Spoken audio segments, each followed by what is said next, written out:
My beloved child, I know you are standing in a strange in-between. The promise has been set in motion, yet the world outside remains quiet as if nothing has happened. Right there, I remind you of this. Faith is the substance of things hoped for, the evidence of things not seen. Hebrews 1:1, not a ticket to exchange for instant results. If you only believe when you see change, then you are following outcomes. But if you remain when nothing is visible yet, you are entering a true relationship with me. There is a truth I need you to understand clearly, so your heart will not be unsettled. You are not forgotten, and you are not late. The in-between is not an empty space. It is a meeting point where I am working in the deep places before I allow you to see with your eyes. When you assume everything is mere coincidence, your prayer can easily become a hurried habit. But when you accept that you are exactly where you should be, you will stop striving in impatience and begin to listen fully, not only to what excites you, but also to what I use to shape you. I do not lead you through the in-between merely to rescue you from the difficulty in front of you. What I aim for is far deeper, restoring you at the root, your weary body, your tangled finances, your fractured emotions, and your disordered spiritual life. Blessing is not indulgent pampering.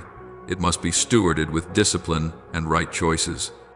If you only want to receive more without allowing me to set things right, what you call grace can soon become a new burden you do not understand how you ended up carrying. In the in-between, tears often come before answers. I do not take your pain lightly, but I also do not want you to use it as a reason to stop. When you do not let bitterness take root, pain can become a quiet seed that begins to sprout.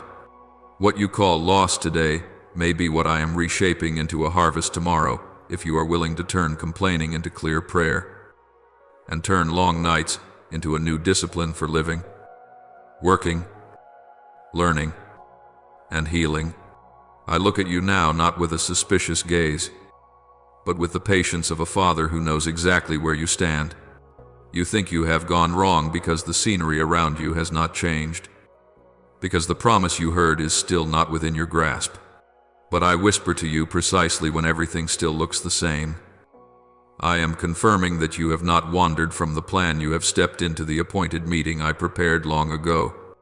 In that place, I do not need you to run faster. I only need you to stay long enough. Many have walked away from this meeting point because they assumed silence meant absence. But with me, silence is often when I am working most deeply. You grow weary in this space because you have become used to measuring me by outward signs. When you do not see a door open, you begin to doubt what I said. When you do not see results, you think you misheard my voice. That is when faith is quietly distorted, not through open betrayal, but through an unspoken bargain. I will believe if you prove it. I do not condemn you for this, because your heart longs for certainty. But I want you to understand, if you treat everything as random, your prayers will become shallow, not because of me, but because you are only seeking a temporary sense of safety, and that very haste makes you miss how near I truly am.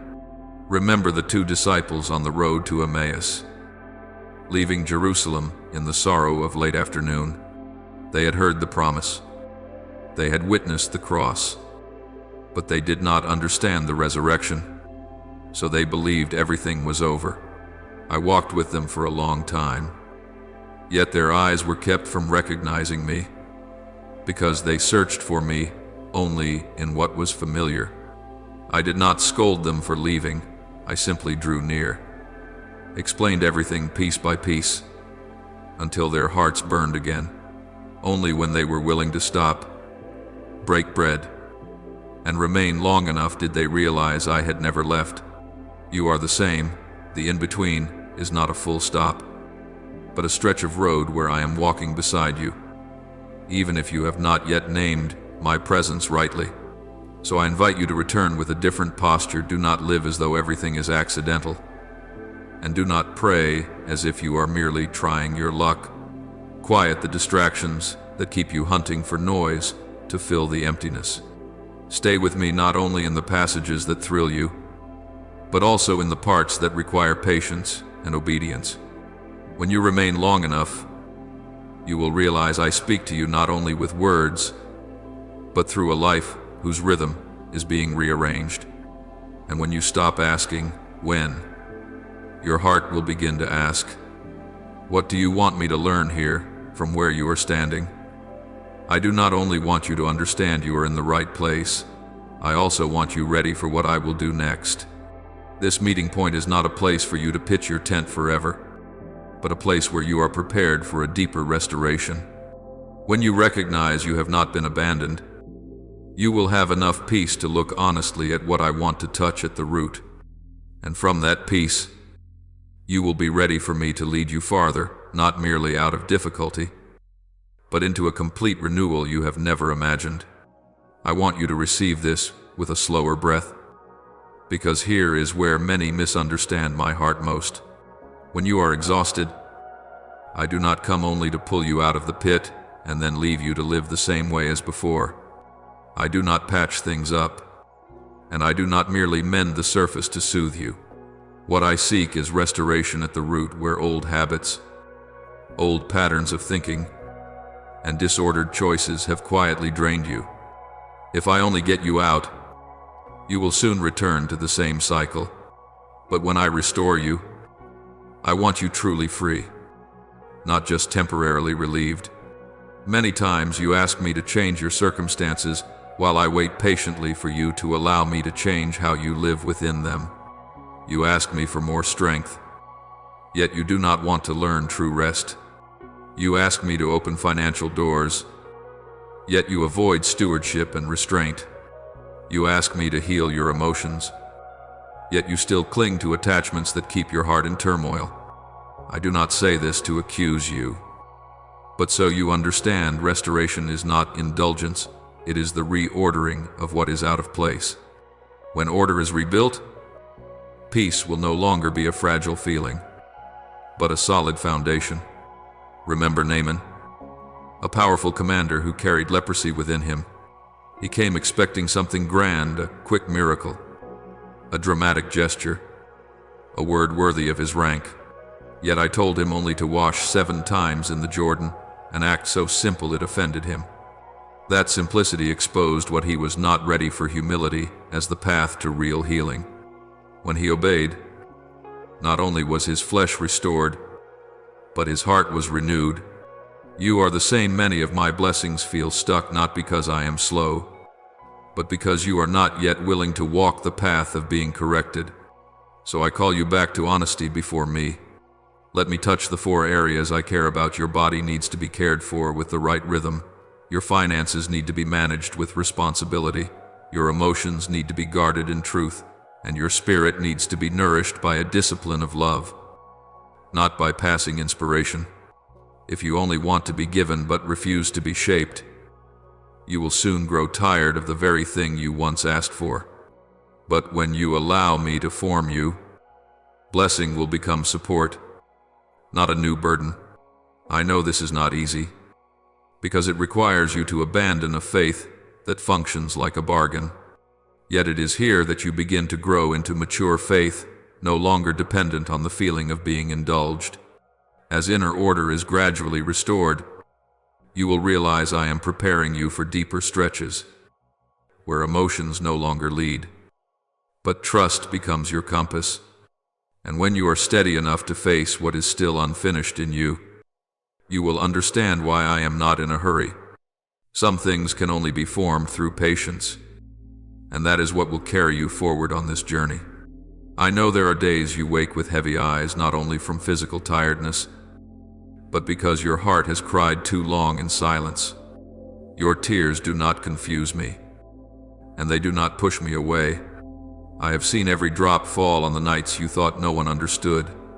But I want you to hear this clearly: tears are not wasted, yet they are not permission for you to remain forever in one place.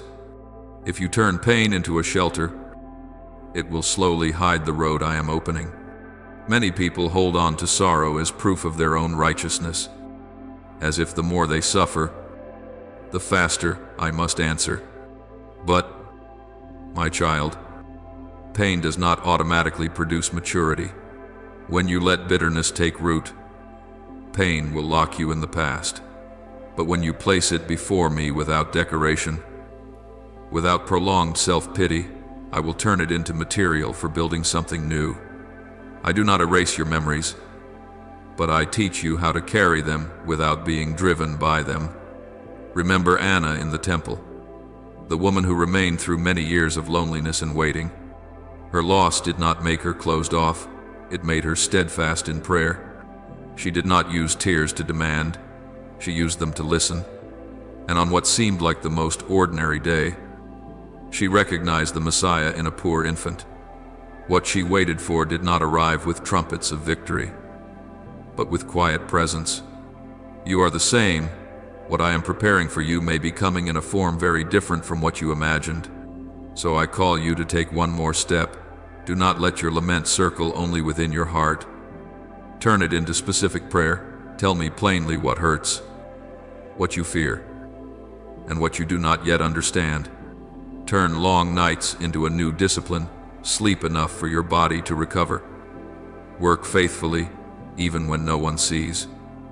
Keep learning so your mind is widened, and seek healing instead of hiding. These small things, repeated in trust, will slowly change the rhythm of your life. When you no longer use tears to justify stopping, you will see pain begin to change its shape. What you call loss will gradually reveal itself as a harvest being sown in darkness. And then you will be clear-minded enough to look back at the doors that closed not with resentment, but with discernment. For when your heart has been softened by tears placed in the right place, you will be ready to understand that not every closing is a defeat, and not every opening is salvation. I see your face each time a door closes, especially the doors you prayed over for so long to be opened. You often think it is a sign of failure, or a cold refusal from heaven, but I want you to learn to see those moments in a different light. Not every closing means loss, and not every silence is turning away. Often it is my hand placed gently against your chest, stopping you from entering what would wear your soul down day by day before you even noticed. What makes you hurt so much is not only the closed door, but that you have attached your identity to what lies behind it. A title, a relationship, a path to quick success. Everything can look bright from the outside. When it collapses, you feel as though you yourself have been rejected. I do not blame you for hoping, but I gently warn you, do not worship what I only allowed you to pass by. Anything you place above the life within you will eventually demand a very costly price. Remember King Saul, anointed and entrusted with power. When he saw people leaving him and the threat of losing his position drawing near, he hurried to preserve appearances rather than obey. The door he feared closing was not merely a throne, but human approval. Yet that haste caused him to lose what mattered more, my presence. Do you see? What he thought would protect him became the very thing that stole his future. Some doors must close early, because if they do not, the damage later will be far greater. So I invite you back to the humility needed for discernment. When a plan collapses, ask me what you are being pulled out of, not only what you are losing. When a door shuts, listen to whether your heart grows lighter or heavier. Many times, quiet peace, arriving alongside regret, is a sign that I am protecting you. Learning to trust that protection will keep you from chasing what glitters but is hollow. When you no longer panic at closed doors, you will begin to live more freely, free, not to trade your soul for speed, not to trade depth for quick recognition. And then you will be ready to enter an even greater paradox of the kingdom, where you stop gripping life to secure yourself, and learn instead to become a river. For only when you release your hold on old roots will you recognize the new path quietly opening ahead. Now, as your heart trembles less at what closes, I invite you into a deeper paradox, one many believe, yet few dare to live. I speak to you as a father who knows your instinct to hold tight. People fear giving because they think they will lack. But in the kingdom, I do not measure by accumulation, I measure by flow. When you keep everything for yourself, even what is good will slowly stop breathing. But when you become a river, life will keep being renewed within you. The reason it is hard for you to become a river is not that you are selfish, but that you have learned to believe in earthly mathematics. You think you must have enough before you share. Be safe before you open your hand. You fear that if you give compassion, you will be drained. If you lift others up, you will be left behind. But I want you to understand, what I give you is not for you to guard like a rarity, but for you to let it pass through you. When goodness is held back too long, it changes shape into anxiety, into control, and finally into loneliness. Remember the boy with 5 loaves and 2 fish. He did not have enough to impress, and he did not have enough to secure himself. Yet he placed his little into my hands without conditions, without demanding guarantees. The miracle did not begin when the bread multiplied, but when the boy let go, and in the end, he did not lose his portion. He witnessed what he could never produce on his own. Do you see? Becoming a river does not make you poorer. It only frees you from the illusion that everything depends on your ability to grip tightly. So here I gently warn you, do not turn sharing into a sacred transaction. Do not give only to activate benefits. Do not love only to be repaid. Do not serve only to prove your worth. When motives are misaligned, even good things will exhaust you. But when you give because you love others, because you obey, because you trust that I am working beyond what you can see, your heart will become free from calculation, and free from the fear of being shortchanged. I do not promise you that signs will always be clear, or that outcomes will arrive on the timeline you prefer, but I tell you the truth. What I want to preserve in the long run is not only what you receive, but the person you are becoming, one who believes while standing in the in-between, who gives even without abundance, and who stays with me when nothing seems to change. When you live this way, you do not merely pass through the in-between, you become a witness that I am still acting, quietly yet faithfully, in every beat of your life. I want you to stay a little longer. Don't rush away with trembling hands the way you have so many times when your emotions rose too high. What I am about to say is not meant to overwhelm you, nor to awaken shallow hope, but to place you back where you truly belong, in the arms of a Father who has been there from the beginning. Even when you thought you were all alone, I have walked through every ordinary moment of your life, not as a distant spectator, but as the one who is near enough to hear even the thoughts you never dared to speak out loud, the choices you made that no one witnessed, the times you had to shrink yourself to fit your circumstances, the times you clenched your teeth and stayed silent so others wouldn't worry. I saw it all, and I did not turn my face away for a single second. You think those things are too small to be remembered, but to me, no moment is insignificant when it is bound to faithfulness. When you stood before numbers that didn't match your needs, when you crossed off a very real desire to preserve what was more necessary, I saw that quiet sacrifice clearly. It wasn't loud. It didn't look heroic, but it carried the shape of a faith trying to breathe under pressure. You weren't only choosing between items, you were choosing between giving up and continuing forward with honor. And in those moments that seem so painfully every day, I was shaping you into someone who can steward, not merely someone waiting to be rescued.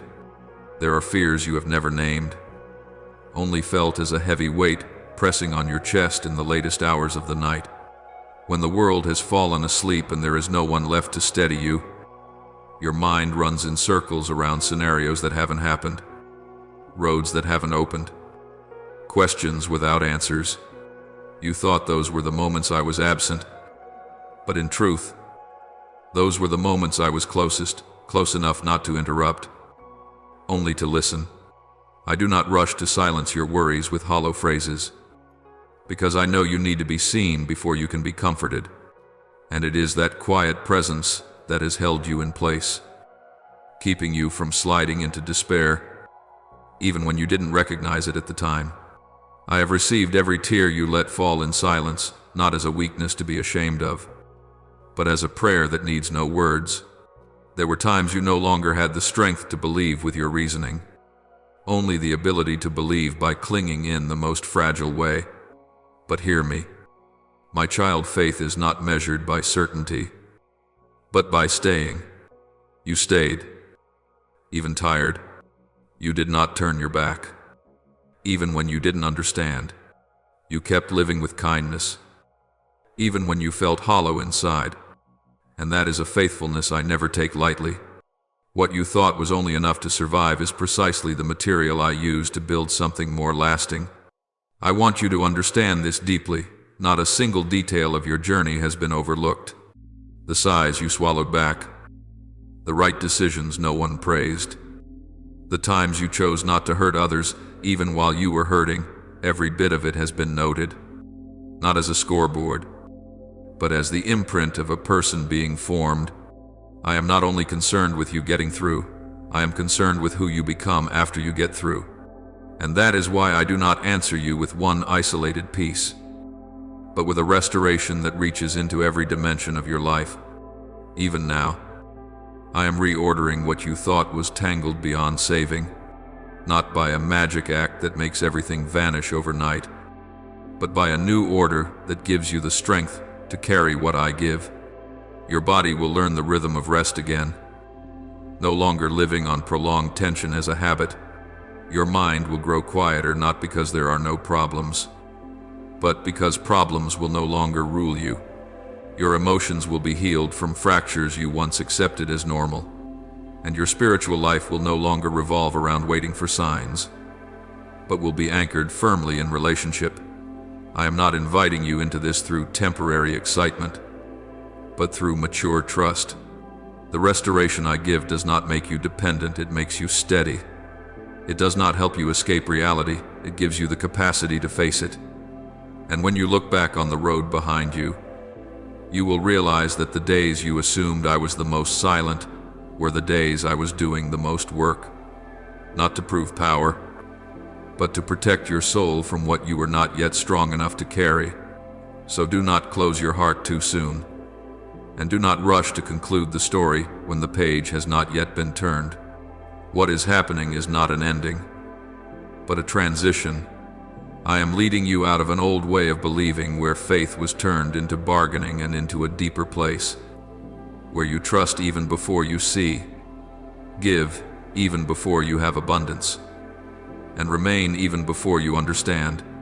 This is not the most comfortable part of the journey, but it is the most necessary, and I am here not to pressure you, but to walk with you, step by step, slow, steady, and true. I have not come only to touch one small corner of your life and then leave the rest to keep cracking as before. When I move, I do not work in scattered fragments, because you were not created as a collection of separate parts. You are a living whole, where body, emotions, thoughts, resources, and soul are woven together so deeply that when one part is exhausted, every other part slowly loses strength as well.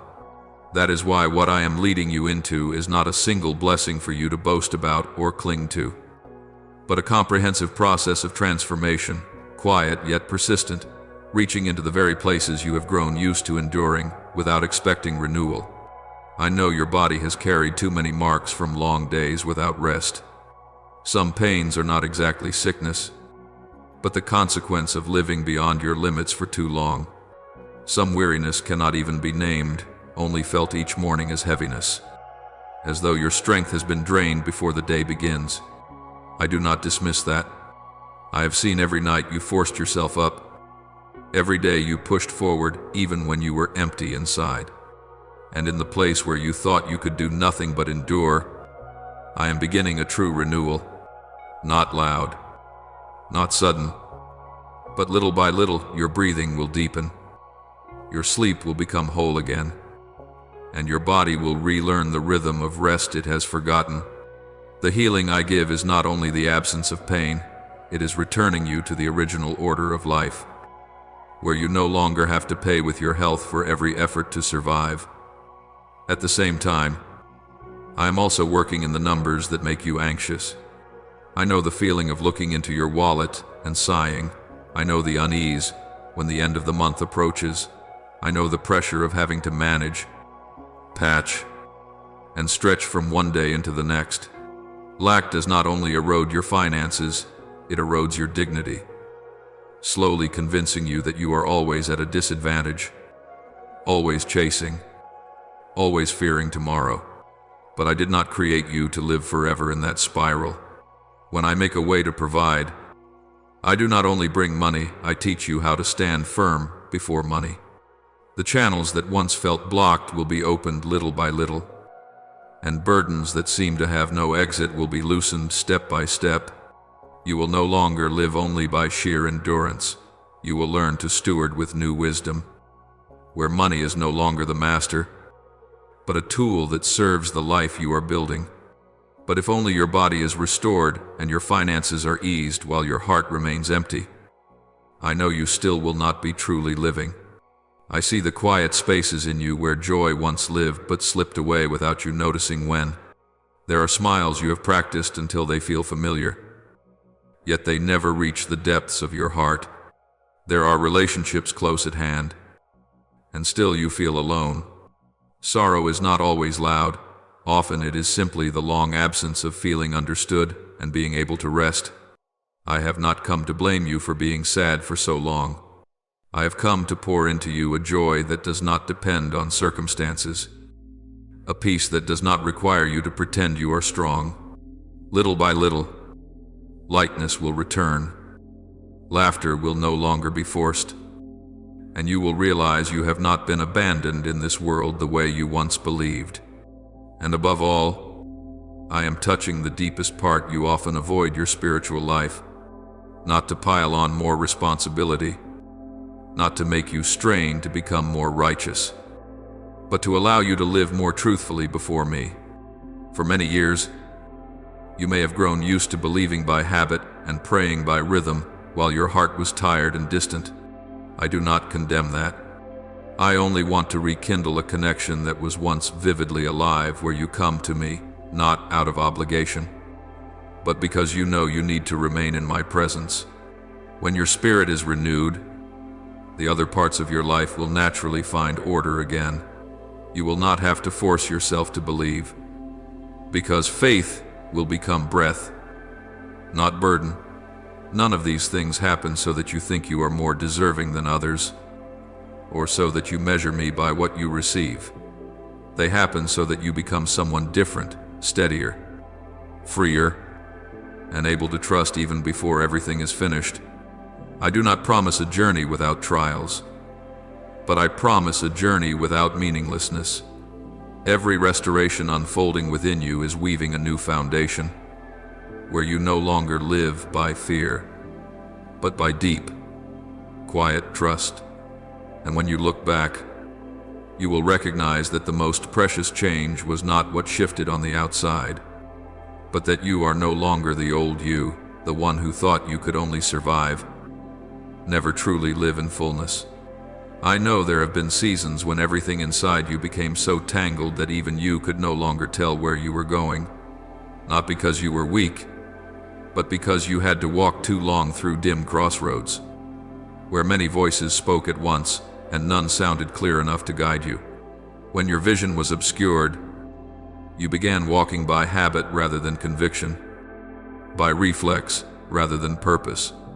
Yet even in that haze, I was not standing outside watching. I was quietly doing something deeper than what you expected, washing your sight clean, not with a blinding light that overwhelms you, but with a pure, gentle clarity, steady enough for you to discern what leads to life and what ends in a dead way. There were moments you thought you had lost direction, but in truth you were being separated from paths that no longer fit the new person I am forming you to be. When your goals felt unclear, it was not necessarily because I was not speaking, but because you had grown used to hearing me through the lens of fear, through the pressure to achieve something quickly. I do not correct you by yanking the steering wheel. I adjust you from within, where you begin to understand again why you walk, why you choose, and why not every open door is meant to be entered. The clarity I give does not make you better than others. It makes you more honest with yourself and with me. The transformation I am working in you does not stop at a single aspect, because you were not created to live in fragments, where your body once grew weary through neglect. I am teaching you a new rhythm of rest, not to escape, but to be restored. Where your finances once tightened under a lack of direction, I am reshaping the way you steward them, not only your cash flow, but also your trust. Where your emotions were once drained from carrying too much that was never yours to hold, I am softening your heart again, returning to it a joy that does not depend on circumstances. And where your spiritual life once swayed because you lived by momentary feelings, I am laying a firm foundation again, so you will know who you are and whom you are walking with. This is not a temporary patch so you can endure a little better. What I am doing is whole and comprehensive, because the cracks within you were never isolated. When one part is wounded, the other parts are affected too. The enemy does not need to destroy you with one great blow. He only needs to keep you misaligned long enough for you to begin doubting yourself. But I will not leave you there. The light I pour out does not only expose the problem, it also reveals the way forward. It does not only uncover the confusion, it restores order. When you begin to see clearly, you will be surprised to realize that I have led you away from many dangers before you even had words to name them. And now, I invite you into another step of mature faith, the step of agreement. Faith is not only an emotion you keep in your heart, it is the consent you express through words and actions. When you dare to confess what I am doing, you do not create a miracle with your mouth, but you open your heart so a miracle has room to stand. There is a holy power in naming rightly what I have begun. When you speak restoration, you are choosing to stand with the light instead of continuing to describe the darkness. When you affirm healing, you are aligning your heart with the rhythm of heaven, where all things are finished before they are seen. I know you have hesitated with declarations, because you fear hoping only to be disappointed again. But, my child, I am not calling you to speak in order to persuade yourself. I am calling you to walk in step with what I have already ordained. When you openly acknowledge what I am doing in your body, in your resources, in your joy, and in your direction, you are stepping out of the place of an observer and into the place of a co-laborer. That is not superstition. It is the mark of a faith that knows how to stand upright, not hiding behind silence out of fear of being wrong. Heaven does not need you to speak loudly, but it does need you to speak truthfully with confidence placed in me, not in passing emotions. That agreement may not change everything instantly, but it changes you first. It causes you to stop talking about your life as a chain of risks, and to begin seeing it as a journey being led. When you name restoration, you are also accepting the responsibility to live in a way that fits it, caring for your body as a gift, managing finances as a steward, nurturing joy as a source of life, and guarding direction as a sacred compass. A miracle does not fall upon a life that refuses order. It blossoms in a life willing to be rearranged. I am not pressuring you, but I am inviting you to do this while your heart is still tender. While clarity has just been given, do not wait until everything is perfect before you agree, because faith does not wait for favorable conditions. When you confess what I have spoken, you are placing a seal upon a process that is unfolding not with pressure, but with trust. And wherever you are on the journey, I am there with you. my eyes not turning away, my heart not changing. What I began, I will also complete, step by step, layer by layer, until you are not only restored, but become a new person, able to see clearly, to live steady, and to walk without fear through the in-between places of your life. I know you have carried this stretch of road in silence for so long that even you can no longer name your own feelings. The nights you closed the door were not to escape the world, but because you did not have the strength to explain to anyone what was happening inside. You thought that if no one saw it, the pain would be lighter, but I was there not as one standing outside to observe, but as a father sitting very near enough to hear even the sighs you never formed into words. I do not see your tears as weakness. I see them as the sign of a soul still alive, still hopeful, even when exhaustion makes letting go seem easier. You have wasted nothing when you cried. Every tear you have shed carries a story you never fully told. Some came from disappointment after you prayed for so long and still saw no change.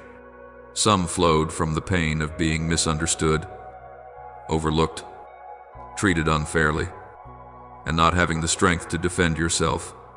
And some came quietly from shame when you thought you should have been stronger, should have believed better. I have not turned away from a single one of them. I receive them, because I understand how much you have had to brace yourself just to keep living through the day. But, my child, I want you to see those tears in a different light. They are not only emotional reactions, they are sacred signs of a process unfolding in the deep places. When you cry and do not let go of me, you are sowing something rare, perseverance. When you keep believing even when you no longer feel certain, you are sowing surrender. When you choose to pray instead of shutting your heart, even if the prayer is only a choked sob, you are sowing faith in its most stripped-down form. And a seed, by the law I established, never remains in the ground forever. I do not plant hope in you and then forget it. I do not allow you to pass through pain only to learn how to endure. Everything you are living through is being rewoven by me, not to erase your memory, but to give that memory a new meaning. You have not seen the harvest because the seed is still beneath the soil, where there is no light and no applause. Yet it is precisely in that darkness that life quietly happens. Roots grow before the sprout breaks through. And what I am doing in you follows that order, not the impatient rhythm of human hearts. There are moments you wonder whether I hear you, whether your prayers reach heaven or only echo back into the small room. I tell you, with gentleness and certainty, not one of your cries falls into empty space. But I do not always answer in the way you expect. Some requests must be answered with waiting, because if I gave you the outcome immediately, you would not yet be steady enough to carry it far. I am building in you an inner strength no one can see, but it will be the very thing that holds you upright when what you asked for truly arrives. The enemy tried to convince you that this pain is proof that I have forgotten you. He whispered that you have believed too long, hoped too much, and now it is time to accept that nothing will change. But I am doing the complete opposite. I am taking the very material the enemy meant to use to make you collapse, and I am turning it into the foundation of what will endure. Your pain is not permitted to become the grave of your dreams. It is becoming the soil for something deeper, truer, and longer lasting than what you once asked for. You will recognize this not in one explosive moment, but in subtle shifts. One day you will wake up and find your heart lighter even though your circumstances have not changed. Then you will notice you no longer react as you once did to the things that used to wound you.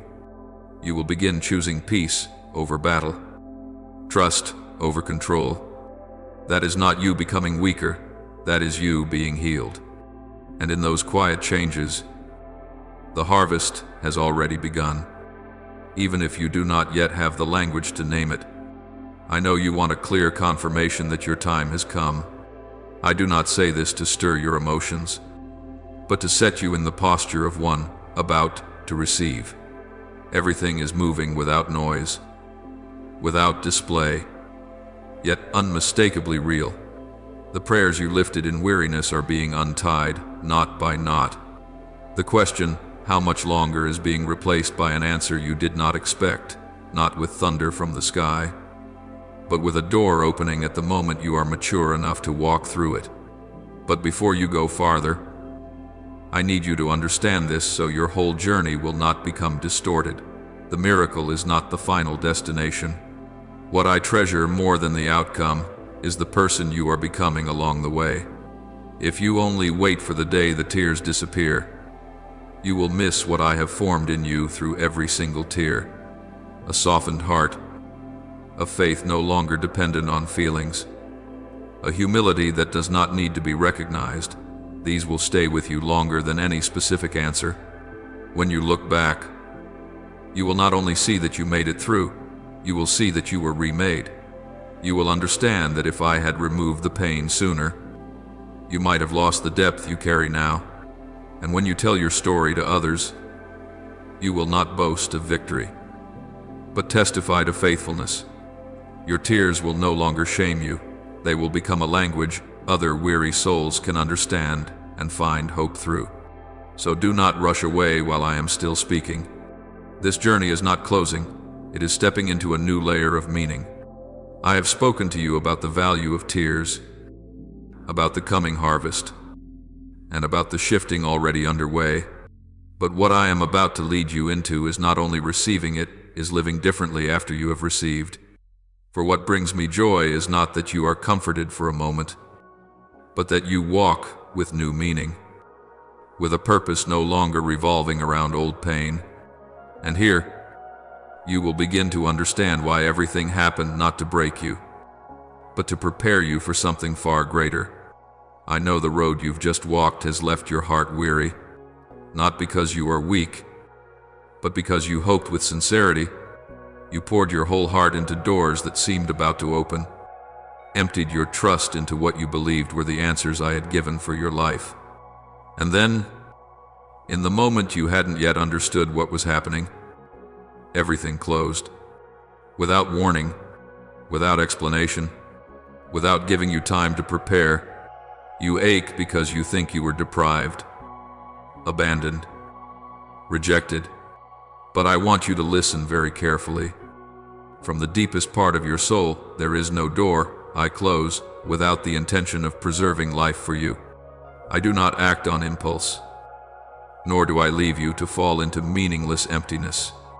Each time I place my hand upon a door and shut it, it is because I have seen the entire road beyond it where you have only seen the beginning. There are bonds that once made you believe you had finally found where you belonged. You called it love, companionship, destiny. But I saw what would unfold after the first smiles, a slow wearing down. Quiet compromises with values that do not come from me. The gradual weakening of the inner voice I planted in you from the start. I saw how your soul would have to shrink itself to fit inside that relationship. I saw the times you would stay silent to keep the peace. The times you would set truth aside to keep someone close.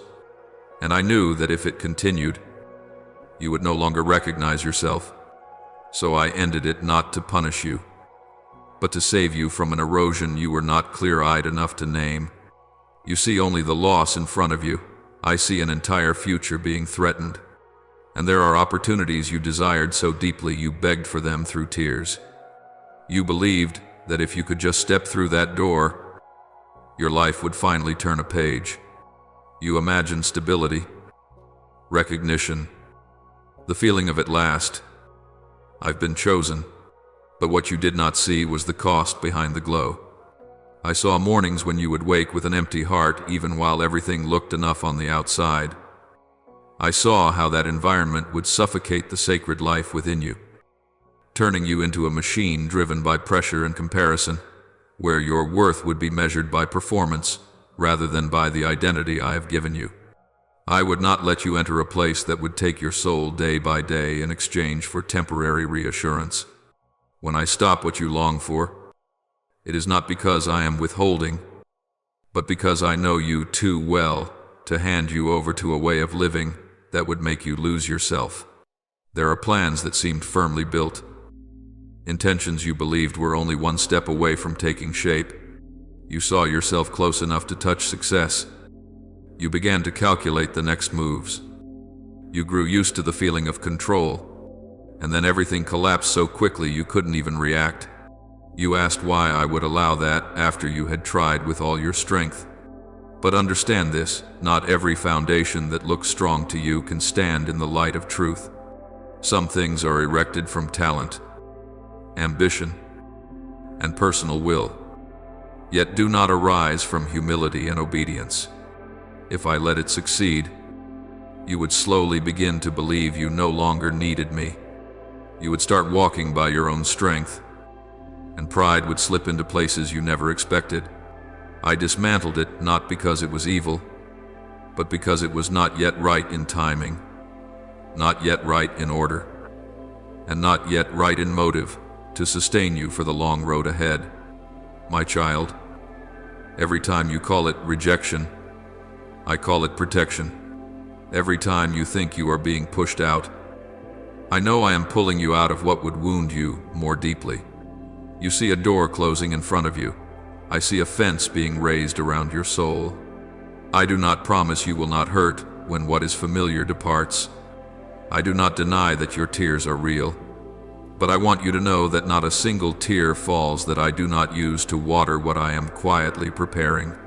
While you are still looking back at what you lost, I have already begun arranging what is coming. While you grieve old doors, I am laying foundations for paths you never imagined could exist. There are silences I allow, not to leave you empty, but to give your heart enough space to be healed, space to be purified from old attachments, space for you to learn to trust me, not for what I give, but because I am the one who remains with you. I do not merely replace what has left. I do more than that. I restructure, I expand, I multiply. What I am preparing is not a copy of the past, but a more mature, deeper, more fitting version for the person you are becoming. You may not see the change right away. You may still be standing in days that seem to hold no progress, but I want you to trust that everything I have removed was to create new capacity within you. The empty spaces are not signs of lack, they are invitations to something greater. When you stop clinging to what no longer belongs to you, your hands will be free enough to receive what I place into them. And that, my child, will not only be better, it will be truer, healthier, and far more enduring than what has departed. I do not end things to make you smaller. I end things so you may grow. Stand more firmly, and step into what I prepared long ago, even what you never dared to dream. I say this to you not with the voice of thunder, but with the heartbeat of a father who has watched you for a long time in silence. There are movements unfolding around your life that you have not yet named, not because they are too small, but because they are taking place in depths your eyes cannot reach. People who once passed through your mind as distant possibilities are now being shaped and guided by me to move closer into the orbit of your life. Hands you once thought you could never reach are now being set in the right place to support you when the time ripens. Not because you have become good enough, but because I know you have become soft enough not to turn help into dependency, and not to turn favor into pride. For a long time, you have had to manage by your own strength, learning to survive within limits, learning to accept impossible as part of fate. But I have never considered those limits a final sentence. I have used them as a mold, so you would not break when the wide places come. Resources you once thought were only for others are now being brought into the light in a way you can receive without being overwhelmed. Not everything comes at once, because if it did, your heart would be thrown into confusion. I let each piece appear in its proper rhythm, so you can walk and learn to trust without needing to see the entire road. There are ideas I am planting in your mind when you least expect it, not like a blinding lightning strike, but like a lamp being switched on in a familiar room. You will notice that problems that once trapped you no longer stand unchanged, not because they vanish on their own, but because the way you look at them has been altered. I do not always remove difficulty. Often I give you a new perspective so it no longer rules you. These thoughts are not wishful imagination, and they are not empty self-comfort. They are the result of an ordered arrangement released when your heart is calm enough to receive them. You need to understand this, so you do not mistake it. What is forming is not a dream you have painted to escape reality. This has been determined and declared in the unseen before you sensed any sign at all.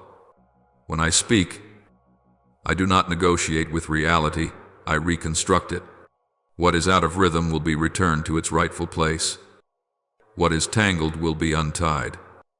What has been stuck for a long time will begin to move again. Not loudly, not for display, but undeniably real. Heaven and earth do not argue with my word, they answer with quiet, precise obedience. And in this shifting rhythm, I am speaking to you with an assurance you must receive, not with impulsive emotion, but with mature faith. The season in which you had to live with the fear of not having enough, calculating every step because you were afraid it would not be sufficient, is coming to its close. Not because you suddenly overflow with abundance, but because I am teaching you to live from fullness even before you hold it all in your hands. The abundance I speak of is not only numbers, it is an inner state. You are no longer ruled by fear of lack in your decisions. When fear retreats, you will see doors opening in places you once overlooked because you thought you were unworthy. The things that have been delayed are not dead. They are waiting for the right time to be released without causing you further harm. I do not hurry to loosen every knot at once, because I know your capacity. But layer by layer, I am freeing what has been restrained, not to overwhelm you, but so you can walk steadily. Roads that were not blocked because I refused you, but because if you had entered then, you would have paid with your own peace. Now, as your heart has changed, I allow the way to be cleared in a manner that does not make you lose yourself. There are things you once lost that you do not dare to mention again, because the pain attached to them is too real. I do not minimize those losses, nor do I coldly call them lessons. But I want you to know nothing has been taken from you that I did not see, and no injustice lies beyond my reach. Restoration does not always come in the same form, but it always carries the same value, often repaid with a depth you have never known. You will realize that what you receive back is not merely what was lost, but a more mature version of you able to hold, to keep, and to cherish. I do not say these things to make you impatient, nor to have you count days and months. I say them so you can be at peace and live fully in each present day, no longer shrinking from the future in fear. When you stop straining to hold on, you will be surprised to find yourself being placed into a current. That current will not sweep you away, it will carry you to the very place I have ordained. And when you look back, you will understand not every change happens in a moment, but there is a moment when you realize everything has been changing for a long time. My child, keep your heart open, yet not impatient, hopeful, yet not demanding, trusting, yet not bargaining. What I have spoken over your life does not need you to defend it with anxiety, nor to force it forward with restlessness. I am doing my part with absolute faithfulness. Your part is to remain, to walk, and to live like one who no longer stands at the end of the road, but at the threshold of a new season where you will not only receive more, but become deeper, freer, and nearer to me than ever before. I know you are tempted to close yourself off because you think you have heard enough, understood enough, and come almost to the end of the path you needed to walk. But I ask you to stay a little longer, not to hear something novel for your ears, but for your heart to open at a deeper level. There are things you can only understand when you are weary from gripping so tightly, emptied by trying to preserve what you have, and beginning to wonder why the tighter you hold, the drier your soul becomes. It is at that threshold that I can speak to you about the mathematics of the kingdom of heaven, a logic that does not run on the fear of scarcity, but on a trust that dares to open its hands. From very early on, you were taught that to be safe you must store up, to be steady you must hold on to what is yours, to avoid loss you must calculate every outcome. Those things may help you survive in the world, but if you carry that same mindset into your relationship with me, you will gradually turn faith into a locked safe. You pray, yet keep the door bolted. You serve, yet stay guarded. You love, yet always keep an exit route ready. And then you wonder why your heart is tired, why joy keeps running thin even though you have done nothing wrong. You are not wrong, you are simply using the wrong frame of reference. In my kingdom, life is not sustained by a clenched fist, but by an unbroken flow. Whatever is blocked for too long begins to spoil, even if it was once good. When you keep grace to yourself because you fear tomorrow will bring none, that very fear will erode today's gratitude.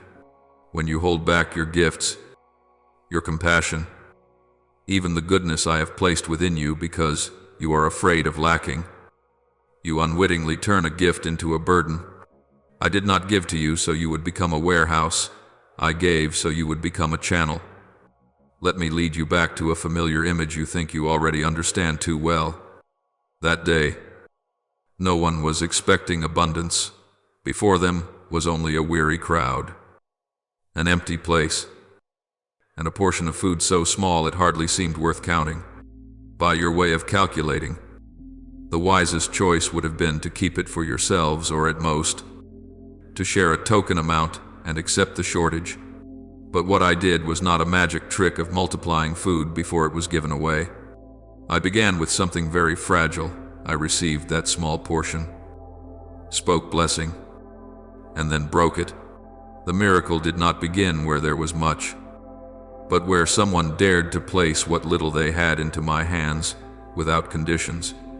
You often think you must see overflow before you dare to give, must be certain before you dare to open your heart. But in my order, the act of giving while you are not yet overflowing is the doorway through which abundance enters. Not because I need your lack in order to perform a miracle, but because when you give in trust, you step out of the center of yourself. And when I am no longer forced to orbit your fear, I finally have room to do what I desire. That little portion, as long as it remains in your hands, carries only your limits. But when it is placed in mine, it enters the rhythm of the kingdom of heaven. I know this confuses you, because it runs against every survival instinct. You fear that if you open your hands, others will take. If you lift others up, you will be forgotten. If you give your care away, you will have no one left to lean on. But I want you to look deeper. What drains you is not giving, but giving from the wrong motives. When you share to be recognized, you will grow weary from constantly proving yourself. When you love in order to be repaid, you will be wounded because you cannot control another's response. When you serve to store up spiritual points, you will soon become bitter, feeling that I have not repaid you enough. That is not flow, that is transaction. I invite you out of that transactional way of living, not by forcing yourself to strain harder, but by returning honestly to your own heart. Let your giving flow because you have already received, not so that you may receive more. Let your kindness rise from inner fullness, not from the fear of abandonment. When you give in freedom, you will not need to tally how much you have given, nor keep checking how much remains. Then what happens is not only outward increase, but inward expansion, where your heart becomes wider than fear, and your trust greater than your calculations. You will gradually discover something strange. the more you live like a flowing stream. The less obsessed you become with outcomes. You no longer give in order to trigger something. No longer live well in hopes of trading up for something better. You begin to live rightly because a new nature is being formed within you. And as that nature grows, the things you once worried about find their place on their own. Not because I reward you for giving, but because you have stepped into a life rhythm that is aligned with my kingdom, where life naturally multiplies. Do not think I call you to become a stream so you will be worn down for others. I never invite you to lose yourself. The flow of the kingdom is not depletion, but continual replenishing. When you give what I have placed within you, I do not leave you empty.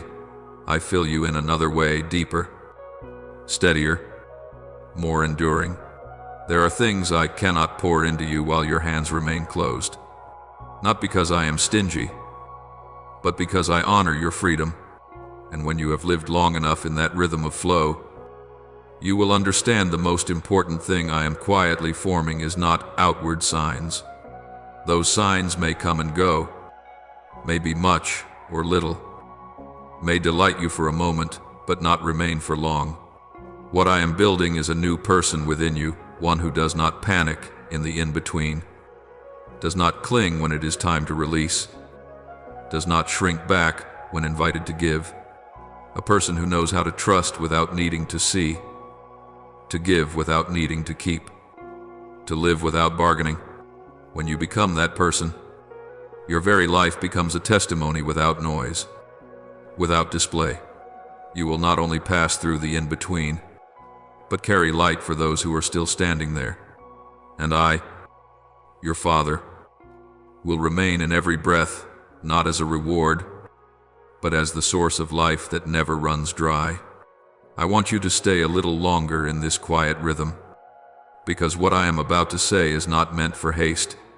Some gifts I give you are not for you to store away like private keepsakes, nor to use as proof of your own specialness. The miracles I sow into your life have a living nature. They breathe, they grow, and they must be allowed to circulate so they do not become choked. When you grip what I give, it stops at the exact size you are holding, never dead, yet never expanding. But when you dare to open your hands, when you allow it to flow through you to others, you will be surprised to find that you are the first to be filled again. This is not a trick, and it is not a condition. It is the natural rhythm of the kingdom of heaven, where life truly lives only when it is given away. I know you once thought you had to wait until you were strong enough, steady enough, full enough before you could share. You fear that if you speak of what you are living, you will be misunderstood. If you give away what you have just received, you will return to the emptiness you started with. But my child, I do not give to you in a way that accumulates and then slowly drains away. What I give carries a continual supply, so long as you do not lock it up with fear. In my world, giving does not diminish, it reveals the spring. Sowing is not loss, but placing seed where it can multiply. Sharing is not making yourself smaller, it is allowing the greater work I am doing to be made clearer. Something very quiet is happening in your heart right now, and I want you to recognize it. When I speak of sharing, you do not think of crowds or grand deeds. In your mind, I am gently calling specific faces by name. Someone you know is weary but will not say it aloud. Someone who once seemed strong, but has quietly begun to retreat inward. Someone you have not spoken with for a long time, not because of distance, but because both of you are afraid to touch what is still unhealed. You can pretend you do not see, but I know you see very clearly.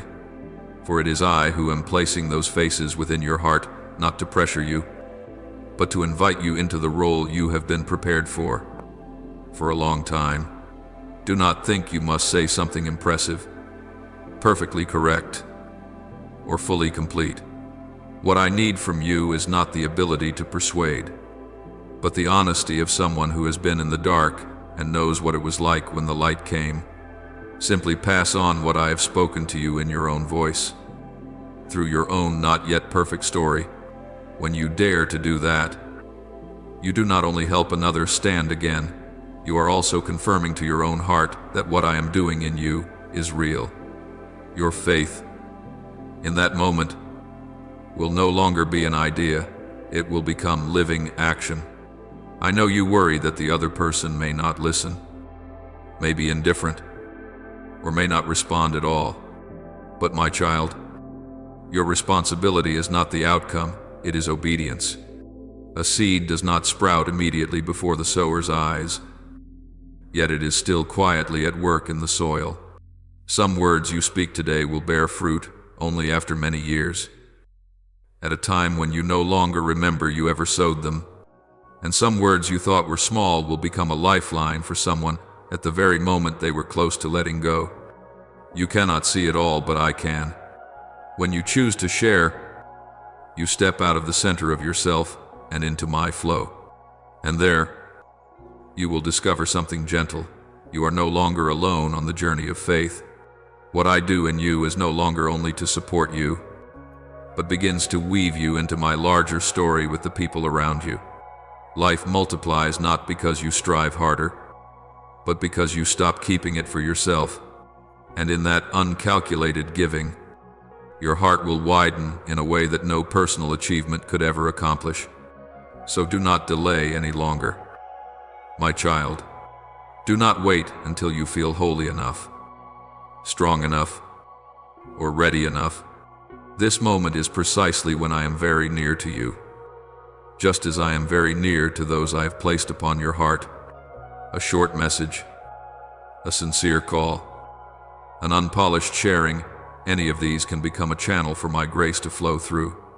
When you walk in that simplicity, you will not be depleted. On the contrary, you will be renewed. For in my kingdom, the current never impoverishes the one who gives.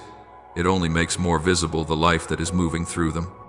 And when you choose to become that current, you will understand more deeply than ever that the miracle I begin in you was never meant to end with you.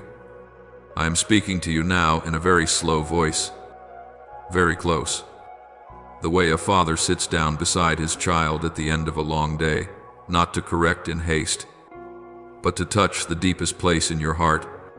You have passed through the in-between. You have learned not to panic when you cannot yet see the outcome. You have practiced not clenching what I have closed. And now I am bringing you to one final step of maturity, quiet, unshowy, yet decisive for the depth of your entire life of faith. This is the moment when you no longer live only for the relationship between me and you, but begin to allow that relationship to overflow outward, to pass through you, to touch others. For true faith never stands still if it does not flow. It dries up if it is not given away. It folds in on itself and becomes a selfish kind of safety you may not even recognize. I know there is a very human hesitation in you. You fear that if you give, you will lack. You fear that if you share, you will not have enough. You fear that if you open your hands, what you are holding will slip away. You are not bad for thinking this. You are simply living by what the world has taught you for many years, that you must hold on in order to keep. You must stockpile in order to feel secure. You must take care of yourself first before you can think of others. But my kingdom moves to an entirely different rhythm. Here, life is not measured by how much you store up, but by how freely you allow it to circulate. When you try to keep blessing for yourself alone, that very blessing becomes heavy. When you allow it to pass through you, it will renew you day by day. You need to understand this clearly so that you do not unknowingly turn sharing into a kind of spiritual calculation. I am not looking for people who scatter good things in exchange for a reward, nor do I need testimonies told to impress. What I seek is a transparent heart, willing to give out of love, out of obedience, out of trust that I am working far beyond what you can control. When you share only to activate something for yourself, Your heart will quickly grow weary and empty. But when you share because you can no longer keep what you have received to yourself, you will step into a very strange joy, the joy of one who is allowed to stand in heaven's current. Let me make it even clearer, because I do not want you to misunderstand. When you open your mouth to speak a word that strengthens, when you send a message that carries life, when you share something I have touched within you, two things happen at once, even if you do not see them immediately.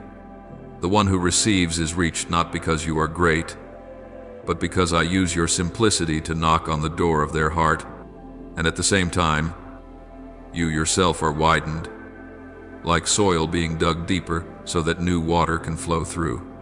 Blessing is not diminished when you give it, it simply changes form, becomes more alive, spreads farther, and remains with you longer. Picture a small flame burning in the night. If you cover it because you fear the wind, it will gradually weaken for lack of air. But if you use that very flame to light another, you lose none of its light. Instead, the darkness around you begins to retreat. When many flames are lit, the night is no longer frightening. You do not need to understand every mechanism of light. You only need the courage to bring the flame you have close to someone else.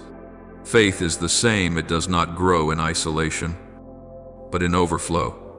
I know you often think you are not good enough to share, not strong enough to support, not mature enough to speak with weight. But I did not choose you because you are enough. I chose you because you are willing. What I have placed in you does not need to be perfect to touch others. It only needs to be true.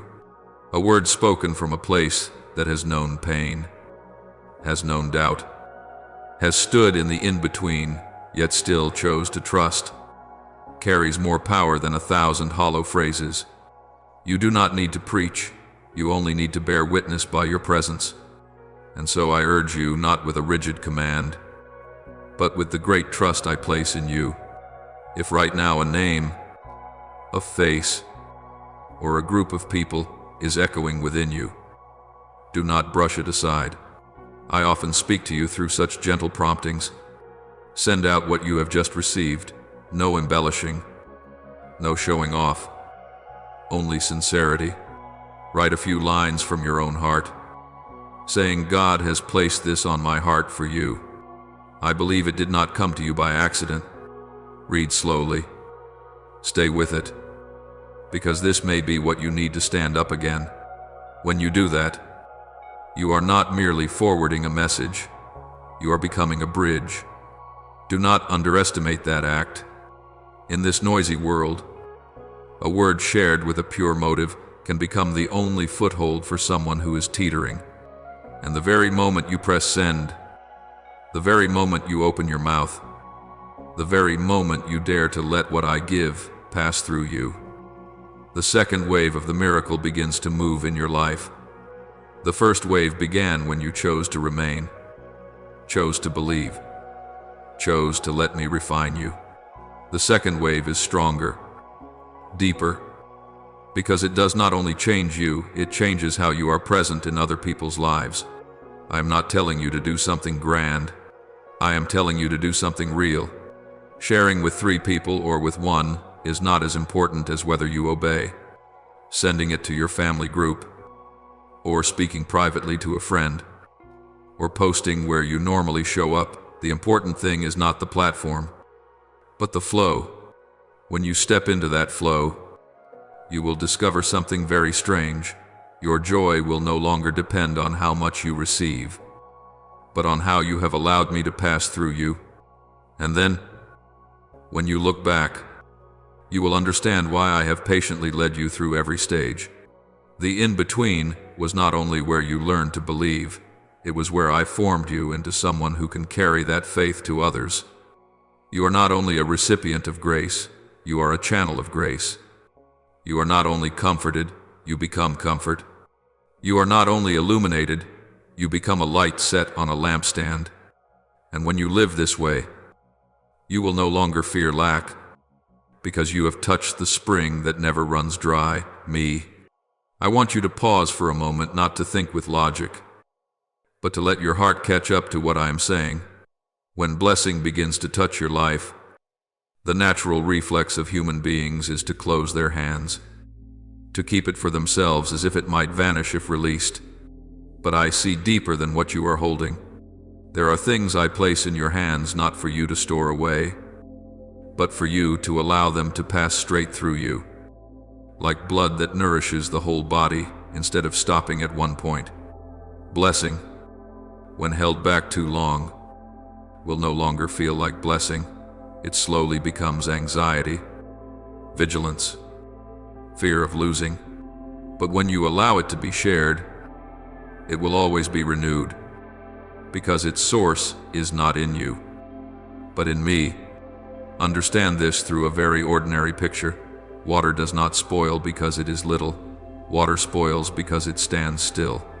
A small stream can remain clear if it keeps flowing, while a great lake can grow murky if it has no outlet. Your spiritual life is the same.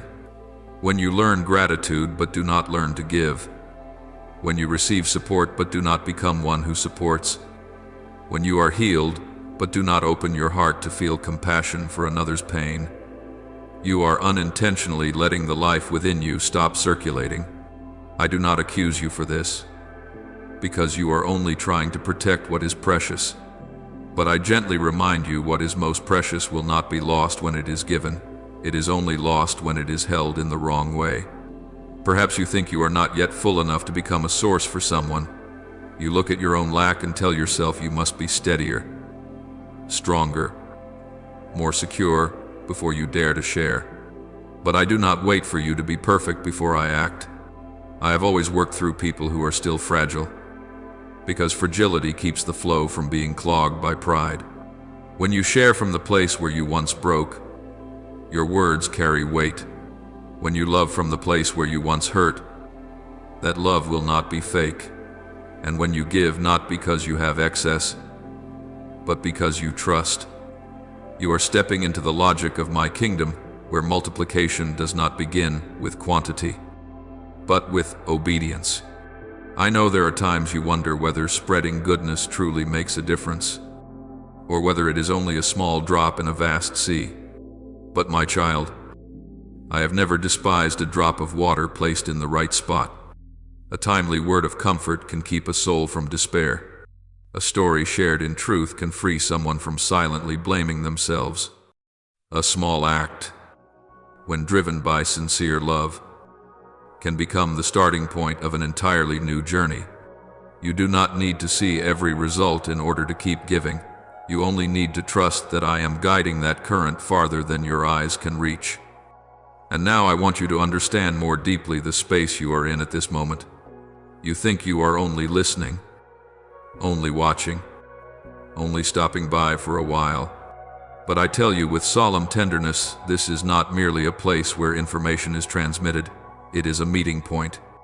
When you open your heart to what is being sown here, you are standing before an altar not made of stone, but of attention and a hunger to be renewed.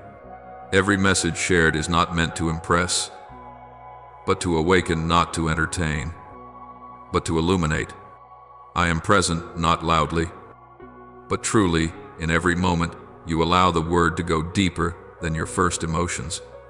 There are chains that do not break by strength, but break when the truth is spoken at the right time. There are doors that do not open by striving, but open by awakening. And there are miracles that do not arrive with cheering, but come when you quietly change the way you see, the way you live, the way you treat others. When you choose to become a flowing stream, you not only carry blessing farther than yourself, but you are also drawn into the movement of life. You no longer stand still in the fear of loss, but walk in the confidence that I am always enough for you, even when you give. I do not need you to prove anything through grand promises. I only invite you to make a quiet but decisive choice within you. Will not let what is good stop with you. When you commit to living this way, your life will become a word without sound, a testimony without a stage. And before I unveil what is deeper, what I am preparing for you, I want you to stand firm right here.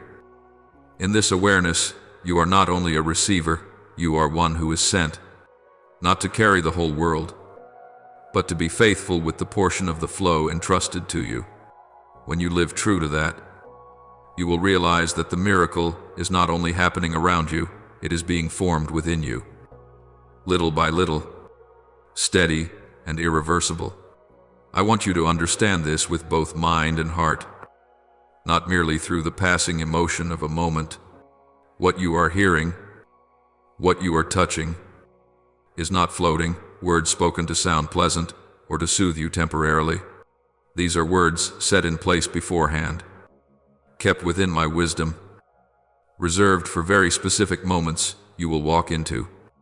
There are days ahead when your heart will sway because you must choose, because you must decide while you still cannot see the whole picture. And in those days, these words will rise within you like a small lamp, yet enough to keep you from stepping off the path. It is not accidental that you are hearing this today, and it is not coincidence that it touches you at this exact time. Everything has its season, and I am using this season to prepare you for what comes next. I have seen the crossroads you have not reached, the pressures you have not yet been able to name, the tests that will not be loud yet will run deep enough to try your heart. That is why I am planting guidance in you even now, not to make you afraid, but to anchor you. Some revelations are not for peaceful days, but for the days you need discernment more than ever, and I am doing this for you, not by pushing you to move faster, but by making your roots deeper.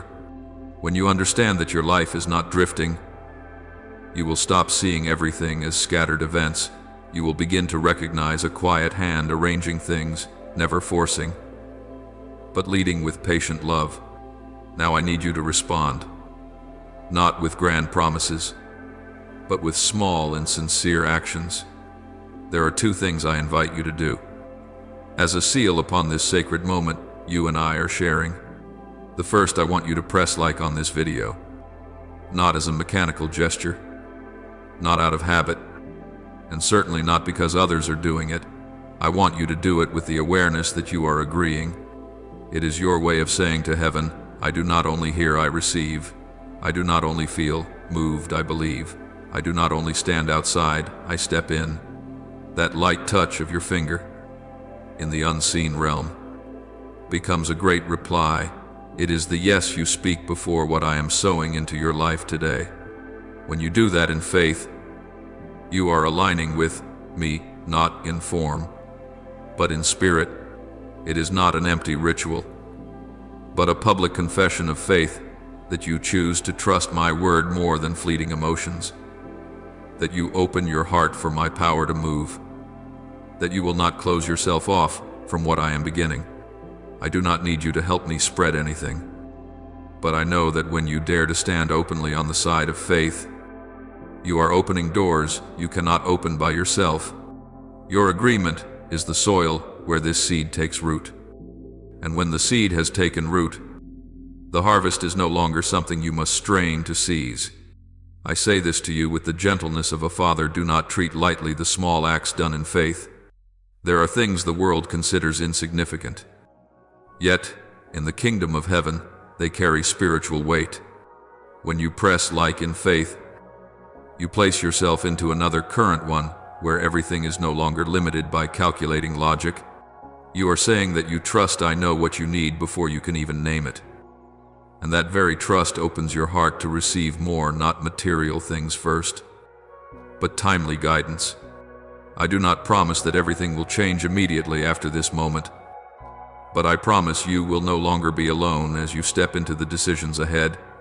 Some choices will not be easy, yet you will find within you a new clarity, a peace that does not depend on outcomes. That is the sign you have aligned with me.